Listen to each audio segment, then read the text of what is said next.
آج 7 ربیع الاول پہلا جمعہ کا دن آ چکا ہے جس کا برسوں سے انتظار تھا۔ آج کسی بھی وقت ہاتھوں کی انگلیوں پر صرف 33 بار پڑھ لو، 12 ربیع الاول سے پہلے ہر حاجت پوری ہو جائے گی۔ پھر یہ موقع سال بعد ملنا ہے، جلدی کر لو۔ بسم اللہ الرحمن الرحیم۔ آج 7 ربیع الاول پہلا جمعہ کا بابرکت دن ہے اور ربیع الاول اسلامی سال کا تیسرا مہینہ ہے، وہ عظیم مہینہ جسے اللہ تعالیٰ نے اپنی خاص رحمتوں، برکتوں اور فضیلتوں سے نوازا ہے۔ یہ وہ مہینہ ہے جس میں ہمارے پیارے آقا صلی اللہ علیہ وآلہ وسلم کی ولادت ہوئی۔ اس مہینے میں بندہ اپنے رب کے قریب ہوتا ہے، اپنے گناہوں کی معافی مانگتا ہے اور اپنی زندگی کو نئے سرے سے اللہ کی اطاعت کے راستے پر چلانے کا عہد کرتا ہے۔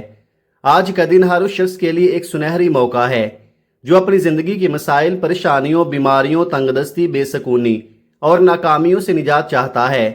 کتنے ہی لوگ ایسے ہیں جو مدتوں سے دعائیں مانگ رہے ہیں مگر ان کے دل ابھی تک کسی خوشخبری کے منتظر ہیں۔ اگر آپ بھی انہی لوگوں میں شامل ہیں تو آج اپنے رب کی بارگاہ میں عاجزی اور خلوص کے ساتھ حاضر ہو جائیں۔ ربیع الاول کے مہینے کی ہر گھڑی انسان کو اپنے رب کی طرف لوٹنے کی دعوت دیتی ہے۔ یہی وجہ ہے کہ اللہ والے فرماتے ہیں کہ جو شخص ربیع الاول کی برکتوں سے فائدہ اٹھاتا ہے وہ پورا سال اللہ کی رحمتوں اور عنایتوں کا مشاہدہ کرتا ہے۔ اگر آپ مالی مشکلات میں گرے ہوئے ہیں، اگر کاروبار میں رکاوٹیں ہیں، اگر اولاد کے معاملات نے آپ کو پریشان کر رکھا ہے، اگر گھر میں بے سکونی ہے، اگر کوئی ایسی حاجت ہے جو برسوں سے پوری نہیں ہو رہی، تو آج اپنے رب سے دل کی گہرائیوں کے ساتھ دعا کرے، کیونکہ وہی ذات ہے جو ناممکن کو ممکن بنانے پر قادر ہے، وہی دلوں کے حال جانتا ہے اور وہی بندوں کی پکار سننے والا ہے۔ ذرا سوچئے، ہم دنیا کے لوگوں سے امیدیں وابستہ کرتے ہیں، حالانکہ آسمانوں اور زمینوں کا مالک ہمیں اپنی بارگاہ میں بلاتا ہے۔ وہ رب جس کے خزانے کبھی ختم نہیں ہوتے، جس کی رحمت سمندروں سے زیادہ وسیع ہے اور جس کی قدرت ہر شے پر غالب ہے۔ اگر وہ کسی بندے پر کرم فرما دے تو لمحوں میں حالات بدل سکتے ہیں۔ آج 7 ربیع الاول پہلا جمعہ کا دن ہمیں یہ پیغام دے رہا ہے کہ مایوسی کو چھوڑ دو، اپنے رب کی طرف لوٹ آؤ، اس کے سامنے اپنے دل کی ہر بات رکھ دو، اپنے دکھ، اپنی تکلیفیں، اپنی ناکامیاں اور اپنی خواہشیں اس کے سپرد کر دو۔ وہ رب اپنے بندوں کو تنہا نہیں چھوڑتا، وہ ان کے آنسوں کو دیکھتا ہے، ان کی خاموش دعاؤں کو سنتا ہے اور ان کے دلوں کے رازوں کو جانتا ہے۔ بہت سے لوگ کہتے ہیں کہ ہمارے حالات نہیں بدلتے، ہمارے مسائل ختم نہیں ہوتے، ہماری دعائیں قبول نہیں ہوتی، مگر یاد رکھے کبھی کبھی زندگی کی سب سے بڑی خوشخبری اس وقت آتی ہے جب انسان امید چھوڑنے ہی والا ہوتا ہے۔ اس لیے آج اپنے رب سے مضبوط تعلق قائم کیجئے، کثرت سے درود پاک پڑھیے، اللہ کا ذکر کیجئے اور اپنے گناہوں سے سچی توبہ کیجئے۔ ربیع الاول کی یہ مبارک گھڑیاں ہمیں یاد دلاتی ہیں کہ اللہ کی رحمت ہر وقت ہمارے قریب ہے۔ جو شخص اس مہینے کی قدر کرتا ہے، اللہ تعالیٰ اس کے دل کو سکون، اس کے گھر کو برکت اور اس کی زندگی کو خیر سے بھر دیتا ہے۔ آج کا دن غفلت میں نہ گزارے بلکہ اسے دعا، ذکر اور اللہ کی یاد میں گزارنے کی کوشش کرے۔ کون جانتا ہے کہ آج کی یہی دعا آپ کی تقدیر میں آسانیاں لکھوا دے، آج کا یہی سجدہ آپ کے غموں کا علاج بن جائے، آج کے یہی آنسو اللہ کی رحمت کو متوجہ کر لے اور آج کی یہی عاجزی آپ کی زندگی میں خیر و برکت کے نئے دروازے کھول دے۔ اس لیے اپنے رب کی بارگاہ میں جھک جائے، امید کے ساتھ مانگے، یقین کے ساتھ دعا کرے اور اس کی رحمت کے منتظر رہے، کیونکہ اللہ تعالیٰ اپنے بندوں کی پکار کو سننے والا اور ان پر بے حد مہربان ہے۔ آپ دنیا کے جس بھی کونے میں موجود ہیں، چاہے آپ پاکستان میں ہیں، انڈیا میں ہیں، سعودی عرب میں ہیں، متحدہ عرب امارات، عمان، قطر، بنگلہ دیش، نیپال، ملائیشیا، جاپان یا کسی بھی ملک میں رہتے ہیں، جیسے ہی آپ کے علاقے میں 7 ربیع الاول پہلا جمعہ کا بابرکت دن آ جائے، آپ نے اپنے تمام کاموں سے چند منٹ نکال کر باوضو ہو کر یہ وظیفہ ضرور پڑھنا ہے، اللہ تعالیٰ کے حضور حاضر ہونا ہے، عاجزی کے ساتھ ہاتھ اٹھانے ہیں، آنکھوں میں امید کے آنسو لانے ہیں اور اپنے رب سے اپنے دل کی ہر بات کہہ دینی ہے۔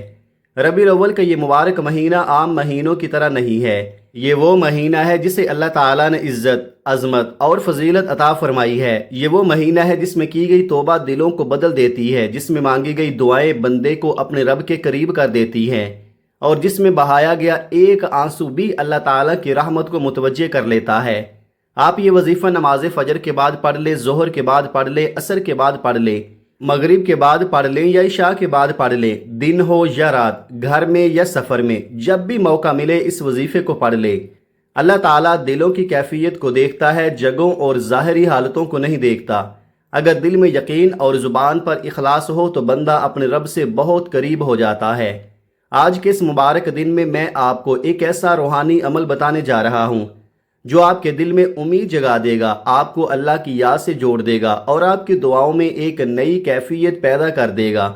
لیکن اس سے پہلے میری آپ سے ایک گزارش ہے کہ اگر آپ اس چینل پر نئے ہیں اور ابھی تک آپ نے چینل کو سبسکرائب نہیں کیا تو ضرور سبسکرائب کر لیں تاکہ قرآن و سنت کی روشنی میں ایسے روحانی اعمال، دعائیں اور ایمان افروز باتیں آپ تک مسلسل پہنچتی رہے۔ اب آئیے عمل کی طرف چلتے ہیں۔ آج 7 ربیع الاول پہلا جمعہ کے دن کسی بھی نماز کے بعد یا کسی بھی مناسب وقت پر باوضو ہو کر بیٹھ جائے۔ سب سے پہلے آپ نے آقا و مولا حضرت محمد مصطفیٰ صلی اللہ علیہ وآلہ وسلم کی بارگاہ میں محبت و عقیدت کے پھول پیش کرتے ہوئے 3 مرتبہ درود پاک پڑھنا ہے۔ آپ کوئی سا بھی درود پاک پڑھ سکتے ہیں۔ آپ مختصر اور آسان سا درود صلی اللہ علیہ محمد پڑھ لیں یا صلی اللہ علیہ وآلہ وسلم پڑھ لیں، لیکن اگر درود ابراہیمی پڑھ لیں تو یہ بہت بہتر ہے، کیونکہ یہ وہ درود ہے جو ہم نماز میں پڑھتے ہیں اور جس کی فضیلت بے شمار ہے۔ آئیے ایک بار ثواب کی نیت سے میرے ساتھ بھی پڑھ لیں۔ اللہم صلی علی محمد وعلی آل محمد کما صلیت علی ابراہیم وعلی آل ابراہیم انک حمید مجید۔ اللہم بارک علی محمد وعلی آل محمد کما بارکت علی ابراہیم وعلی آل ابراہیم انک حمید مجید۔ 3 بار درود پاک پڑھنے کے بعد آپ نے اپنے خاص مقصد کی نیت کرنی ہے۔ اگر قرض نے زندگی مشکل بنا دی ہے تو قرض سے نجات کی دعا کرے۔ اگر روزگار کی فکر ہے تو حلال اور بابرکت رزق مانگے۔ اگر اولاد کے معاملات پریشان کر رہے ہیں تو ان کے لیے دعا کرے۔ اگر گھر میں بے سکونی ہے تو سکون اور محبت مانگے۔ اگر کوئی ایسی حاجت ہے جو برسوں سے پوری نہیں ہوئی تو آج اسے بھی اپنے رب کے سامنے رکھ دے۔ اپنے مقصد کی نیت کرتے ساتھ ہی فوری طور پر ایک مرتبہ اعوذ باللہ من الشیطان الرجیم بسم اللہ الرحمن الرحیم پڑھ کر اللہ تعالیٰ سے شیطان کے شر اور ہر قسم کے وسوسوں سے پناہ مانگنی ہے۔ پھر دل سے عرض کرے، یا اللہ میں تیری پناہ چاہتا ہوں، مجھے اپنی رحمت اور حفاظت کے سائے میں جگہ عطا فرما، میرے گناہوں کو معاف فرما، میری لغزشوں سے درگزر فرما اور میری زندگی کو اپنی رضا کے مطابق بنا دے۔ یاد رکھے، جب بندہ اپنے رب کی طرف سچے دل سے لوٹتا ہے تو رحمت کے دروازے کھلنے لگتے ہیں۔ اس لیے پہلے اپنے گناہوں پر ندامت اختیار کرے، استغفار کرے، توبہ کرے اور پھر پوری امید کے ساتھ اپنے رب سے مانگے، کیونکہ وہ اپنے بندوں کی پکار سننے والا، ان کے دلوں کے حال جاننے والا اور ان پر بے حد مہربان ہے۔ اب سب سے پہلے نمبر پر جو وظیفہ آپ نے پڑھنا ہے وہ آپ نے قرآن مجید کی ایک عظیم اور مختصر سورت کی تلاوت کرنی ہے۔ بظاہر یہ سورت بہت مختصر ہے، صرف چند آیات پر مشتمل ہے، لیکن اس کے اندر اللہ تعالیٰ نے بے شمار حکمتیں، بشارتیں اور رحمتیں پوشیدہ فرما رکھی ہیں۔ یہ وہ سورت ہے جو مایوس دلوں کو امید دیتی ہے، غمزدہ آنکھوں کو سکون عطا کرتی ہے اور بندے کو اپنے رب کی نعمتوں کا احساس دلاتی ہے۔ جی ہاں، آج سب سے پہلے آپ نے سورہ کوثر کی تلاوت کرنی ہے۔ یہ وہ مبارک سورت ہے جس میں اللہ تعالیٰ نے اپنے محبوب نبی حضرت محمد صلی اللہ علیہ وآلہ وسلم کو عظیم نعمتوں اور بے شمار خیر کی خوشخبری عطا فرمائی۔ جب دنیا کی طرف سے مشکلات بڑھ رہی تھیں، جب مخالفین کے طوفان اٹھ رہے تھے، جب دکھ اور آزمائشیں شدت اختیار کر رہی تھی، تب اللہ رب العزت نے اپنے محبوب صلی اللہ علیہ وآلہ وسلم کے قلم مبارک کو تسلی دینے کے لیے یہ عظیم سورت نازل فرمائی۔ ذرا سوچے، اگر ایک سورت غموں کے اندھیروں میں اپنے نبی صلی اللہ علیہ وآلہ وسلم کے لیے تسلی اور خوشخبری کا پیغام بن کر نازل ہو سکتی ہے تو یقیناً اس کے اندر ہمارے لیے بھی امید، حوصلے اور رحمت کے بے شمار خزانے موجود ہیں۔ اس لیے آج آپ بھی پوری توجہ، ادب اور یقین کے ساتھ سورہ کوثر کی تلاوت کریں اور اس کے بعد اللہ تعالیٰ کے حضور اپنے دل کی ہر بات رکھ دیں۔ اگر آپ کسی پریشانی میں مبتلا ہیں، اگر دل بے سکون ہے، اگر زندگی کے مسائل نے آپ کو تھکا دیا ہے، اگر کوئی ایسی حاجت ہے جو مدتوں سے پوری نہیں ہو رہی، تو آج اپنے رب کے سامنے عاجزی اختیار کیجیے۔ ثواب کی نیت سے ایک مرتبہ سورہ کوثر کی تلاوت سماعت فرمائیں۔ اعوذ باللہ من الشیطان الرجیم بسم اللہ الرحمن الرحیم انا اعطیناک الکوثر فصل لربک وانحر ان شانئک هو الابتر۔ آپ نے سورہ کوثر کو ہاتھوں کی انگلیوں پر یا تسبیح کے دانوں پر صرف 33 بار پڑھنا ہے۔ اصل چیز گنتی نہیں بلکہ دل کی کیفیت اور اللہ کی طرف متوجہ ہونا ہے۔ یہ سورہ مبارکہ قرآن کریم کی مختصر ترین صورتوں میں سے ایک ہے، لیکن اس کے پیغام کی وسعت سمندروں سے بھی زیادہ ہے۔ اس میں اللہ تعالیٰ نے اپنے محبوب صلی اللہ علیہ وآلہ وسلم کو کوثر یعنی بے شمار خیر و برکت عطا فرمانے کا اعلان فرمایا۔ یہی وجہ ہے کہ یہ صورت امید، شکر، عبادت اور اللہ پر کامل بھروسے کا درس دیتی ہے۔ جب آپ صلی اللہ علیہ وآلہ وسلم شدید آزمائشوں کے دور سے گزر رہے تھے، جب مخالفین طعنے دے رہے تھے اور حالات بظاہر مشکل دکھائی دیتے تھے، تب اللہ تعالیٰ نے اس صورت کے ذریعے یہ پیغام دیا کہ میرے محبوب آپ غم نہ کریں، ہم نے آپ کو بے شمار خیر عطا فرما دی ہے۔ آج بھی یہی پیغام ہر مومن کے لیے ہے۔ حالات جیسے بھی ہوں، مشکلات کتنی ہی بڑی کیوں نہ ہوں، اگر بندہ اپنے رب سے جڑ جائے تو مایوسی امید میں بدل سکتی ہے، بے چینی سکون میں بدل سکتی ہے، اور اندھیروں میں بھی روشنی کی کرن پیدا ہو سکتی ہے۔ جب آپ پہلے نمبر پر 33 بار سورہ کوثر پڑھ لیں تو اب دوسرے نمبر پر آپ نے اللہ تعالیٰ کے 2 عظیم ناموں کا وظیفہ پڑھنا ہے۔ ان میں ایک اللہ رب العزت کا ذاتی نام یا اللہ ہے اور دوسرا اللہ کا صفاتی نام یا کریمو ہے۔ یا کریمو یعنی اے سب سے زیادہ کرم فرمانے والے، اے بے حساب عطا کرنے والے، اے اپنے بندوں پر مہربانی فرمانے والے رب۔ ربیع الاول کا یہ مبارک مہینہ ہمیں بار بار یاد دلاتا ہے کہ زندگی کے قیمتی لمحات غفلت میں نہیں گزارنے چاہیے۔ کتنے لوگ ایسے ہیں جو پورا سال دنیا کے کاموں میں مصروف رہتے ہیں مگر اللہ کی طرف رجوع کرنے کے ان خاص مواقع کی قدر نہیں کرتے۔ پھر وقت گزر جاتا ہے اور دل میں حسرت رہ جاتی ہے کہ کاش ہم نے اپنے رب سے مانگ لیا ہوتا، کاش ہم نے دعا کے ان لمحات کو ضائع نہ کیا ہوتا، کاش ہم نے اللہ کی یاد کو اپنی زندگی کا حصہ بنا لیا ہوتا۔ آج بھی وقت ہے، آج بھی موقع ہے، آج بھی رحمت کے دروازے کھلے ہیں، اس لیے اپنے رب کو اس کے پیارے ناموں سے پکارے۔ جب بندہ اخلاص کے ساتھ یا اللہ کہتا ہے تو گویا وہ اپنے خالق، مالک اور رازق کو پکار رہا ہوتا ہے، اور جب یا کریمو کہتا ہے تو وہ اس رب کو یاد کر رہا ہوتا ہے جس کی عطا، رحمت اور کرم کی کوئی حد نہیں۔ اب آپ نے نہایت سکون اور توجہ کے ساتھ یہ مبارک کلمات پڑھنے ہیں۔ کیسے اور کتنی بار؟ توجہ کیجئے گا۔ یا اللہ یا کریمو 1 بار، یا اللہ یا کریمو 2 بار، یا اللہ یا کریمو 3 بار۔ اس طرح آپ نے ہاتھوں کی انگلیوں پر یا تسبیح کے دانوں پر 11 بار پڑھنا ہے۔ اصل چیز دل کا اخلاص اور اللہ کی طرف مکمل توجہ ہے۔ اپنے رب کے سامنے اپنی حاجت، اپنی پریشانی، اپنی امید اور اپنی آرزو رکھ دیں۔ اگر رزق کی فکر ہے تو رزق میں برکت کی دعا کریں، اگر گھر کے مسائل ہیں تو سکون کی دعا کریں، اگر کوئی مشکل درپیش ہے تو آسانی کی دعا کریں، اور اگر دل کسی غم سے بوجھل ہے تو اپنے رب سے راحت اور اطمینان مانگے۔ یاد رکھیے اللہ تعالیٰ اپنے بندوں کی دعاؤں کو سنتا ہے، ان کے دلوں کے راز جانتا ہے اور ان کی امیدوں سے خوب واقف ہے۔ اس لیے یقین، عاجزی اور اخلاص کے ساتھ اس کے سامنے دعا کیجیے، کیونکہ بندے کے لیے سب سے بڑی دولت اپنے رب سے تعلق اور اس کی رحمت کی امید ہے۔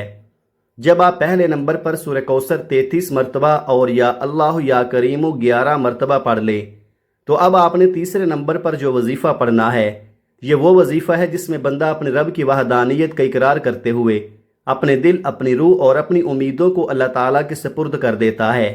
اب آپ نے تیسرے نمبر پر لا الہ الا اللہ یا اللہ پڑھنا ہے۔